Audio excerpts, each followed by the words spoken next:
E agora é como você pode evitar seguir uma abordagem de overengineering, né? Como que eu faço para me blindar? Como que eu penso? Como que eu condiciono a minha cabeça para tentar evitar de adotar essa abordagem de superdimensionar a minha arquitetura, o meu design do meu código, etc. Mas para iniciar aqui as formas de evitar overengineering, então, posso citar dois princípios iniciais. Um que é o KISS, né, que é o Keep It Simple Stupid, tá? Então, mantenha-se simples, estúpido, né? Que é acho que vocês já ouviram falar sobre o KISS. E é exatamente o que a sigla fala, né? Mantenha-se simples. Você não tem por que implementar coisas complexas se você não precisar. Segue a regra de se manter simples tanto quanto necessário. Tá? É simples e direto. Tá? Então, até em outras palestras eu tinha uma imagem que ilustrava isso. O cara precisa bater um prego, né? Então ele pode usar um martelo, que é uma ferramenta já consolidada, que já faz o trabalho, ou ele inventa uma super máquina, um martelo que veio da cabeça dele, que tem propulsão a sei lá o que. Então você precisa bater um prego, você pode utilizar o martelo convencional. Né? Você precisa resolver aquilo específico. Você não tem por que criar uma máquina mirabolante com 1000 features que faça bater um prego. Né? Então mantenha-se simples. Tá? Apenas isso. O segundo aqui é o IAGNI, ou seja, You aren't gonna need it. Ou seja, você não vai precisar disso, tá? E em que contexto que o IAGNI é adotado, né? É exatamente no contexto que a gente está falando aqui, overengineering. Então, quando você está condicionado a pensar, talvez essa feature faça sentido para o sistema que eu estou desenvolvendo, venha com o pensamento do IAGNI. You aren't gonna need it.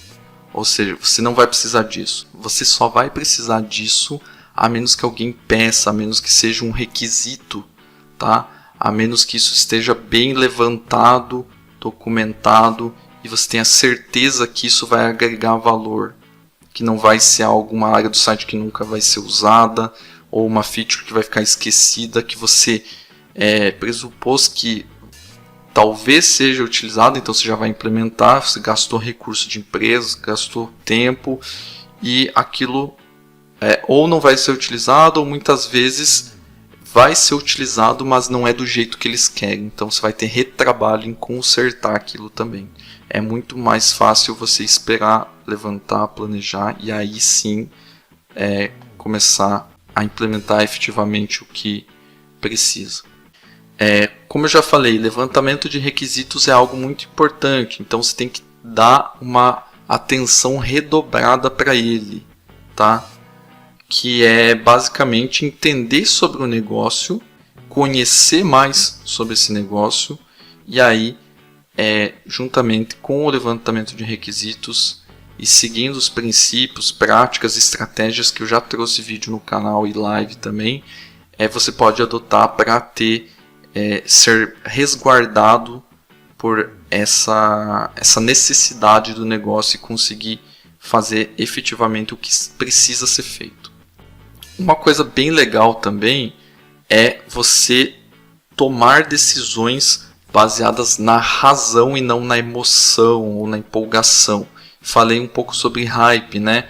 Às vezes você está muito empolgado em testar alguma coisa que você acaba levando isso para a empresa, e o pessoal já comentou no chat também, em fazer a empresa de seu laboratório de testes, né? A empresa não é feita para isso, né? Você pode tornar a sua casa, né, o seu ambiente pessoal como laboratório de testes, mas não a empresa te paga para você resolver os problemas dela e não para você sair testando coisa, né? Muitas vezes você vai testar coisa na empresa? Vai, só que você vai testar como? Você vai fazer provas de conceito que não vão para a produção. O setor de P&D da sua empresa, né, faz sentido porque ele está estudando determinada tecnologia. E aí sim, em algum momento, quando aquilo estiver maduro, quando aquilo resolver alguma coisa, você escala isso para homologação e para produção. Mas você não faz algo que você vê que é legal, que está no hype, que você achou bacana, você está empolgado e traz para implementar no seu projeto que vai sair rodando aí em produção, né? Isso é um tiro no pé gigantesco, né? Você trazer e tornar a empresa como laboratório de testes. Uma coisa que eu já havia comentado em muitas lives é que para você adotar alguma tecnologia, adotar alguma prática, implementar alguma coisa, e isso pode soar um pouco polêmico, você precisa ter conhecimento de razoável, no mínimo sendo muito, muito legalzinho aqui, né? Mas na minha visão tem que ser conhecimento profundo sobre aquilo, tá? Você conhecer o suficiente aí, né? As entranhas daquilo que você quer implementar, saber qual é o impacto que aquilo vai ter na tua aplicação. Então, beleza, eu quero colocar cache na minha aplicação. Ou em termos mais só de código aí, né? Eu quero colocar uma camada a mais no meu software. Eu quero trabalhar com Mediator, quero trabalhar com CQRS.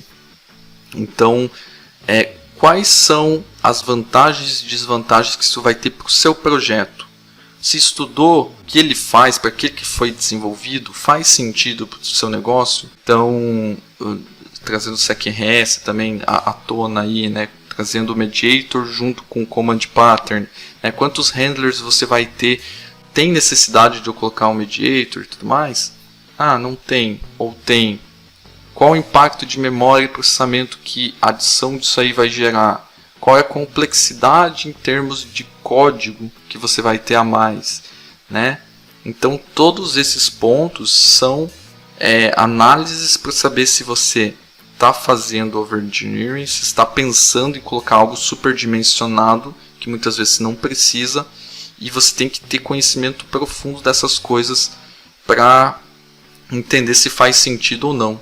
Além do conhecimento de negócio, saber se está resolvendo o problema da empresa, aliado a saber se é a melhor tecnologia para resolver aquele problema. Na verdade, você tem dois pontos, né, que se aliam para fazer essa análise completa: negócio e a parte técnica. Um ponto que eu acho muito importante: para você tomar uma decisão, e aqui eu falo um pouco mais de decisão técnica em termos de overengineering, né? Adoção de um novo framework, adoção de algo que você vai mudar no seu código, um novo componente e tudo mais, é bom que você esteja embasado em números, em alguns testes, em provas de conceito. Então você tem que estar embasado em fatos reais, tá? Você não pode ser embasado no que você acha, no que você imaginou para o projeto. O quanto eu vou ganhar de performance adicionando esse novo componente, né? E o que isso vai resolver, qual é a métrica baseado nos testes, nas POCs que você fez, que isso vai adicionar ao seu projeto, né? Quais são as vantagens? Não, isso aqui vai me permitir de sair de 5 usuários para 1000 usuários simultâneos, né? Ou vai reduzir a minha requisição aqui que está em 10 segundos para 1 segundo. Então você tem como defender o que você está querendo implementar, e defender tanto para você saber se blindar da overengineering, e também ter como explicar para o seu gestor, ter como justificar muitas vezes um custo adicional, né? Ele vai falar: tá, mas beleza, isso aqui em números, o que significa, o que vai melhorar, né? Não, tá aqui os análises e os testes que eu fiz, né? Baseado no nosso cenário. Então você tem como justificar o que você quer fazer. Como último ponto aqui, quero trazer um conteúdo que eu já tenho em forma de post, tá? Que é falando de abordagens evolutivas. Então tem um post lá no meu blog que se chama Pense Grande, Comece Pequeno, Evolua Rapidamente. Apesar do título, isso traz uma visão de evolução, tá? Você evoluir conforme a necessidade. Então, você não precisa antecipar os seus problemas para gerar algo bom, tá? Beleza, vou desenvolver alguma coisa e eu preciso antecipar esses problemas que vão acontecer, que muitas vezes você nem sabe se eles realmente vão acontecer ou não, e não sabe se eles realmente vão ser como você está pensando. Então, num contexto de empresa já consolidada, você tem o trunfo aí de ter um levantamento de requisitos que te ajuda a saber o que você precisa ou não. No caso de um novo negócio, uma startup, algo que está sendo validado, algo que é inovador, você tem todo um processo aí que precisa caminhar para saber se aquilo é necessário, o que você precisa ter.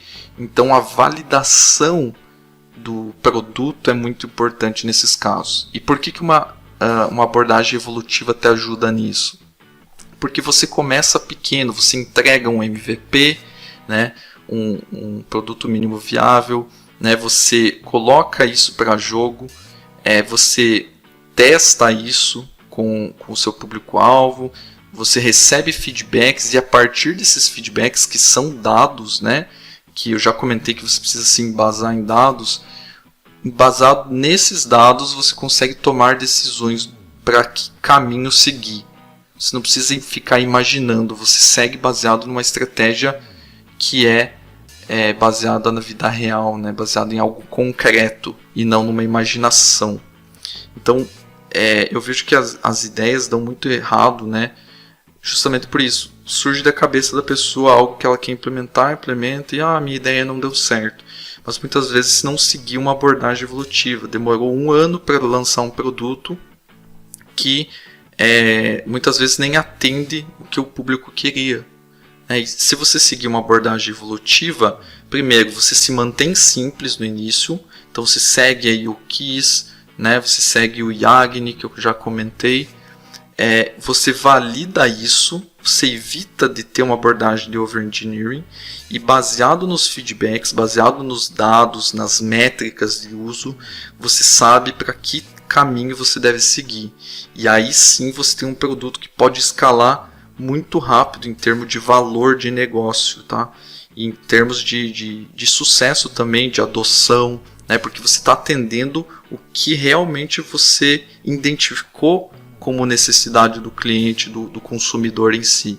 Então isso faz muito sentido seguir essa abordagem evolutiva. E é uma das coisas que o pessoal comentou no chat, que tem um problema contrário da overengineering, que o produto começou muito simples, com um modelo muito simples, e isso acabou ficando confuso. Não está errado ele começar simples. O erro foi... Onde foi o erro de ele começar a virar uma bagunça?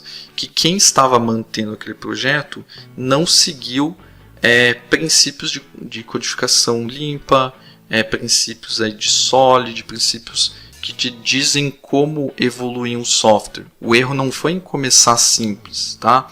Porque muitas vezes ele tinha que resolver uma coisa simples. Mas alterar e refatorar esse código simples para evoluir para uma coisa maior é muito mais fácil do que fazer o caminho inverso, de você ter algo inflado que você não precisa e ter que ir capando partes. Então, eu acho que o erro está só em como manter o software e não por ele ter começado muito simples. Tá? E essa parte de abordagem evolutiva pode ajudar muito nessa questão de evoluir de algo simples para algo mais complexo.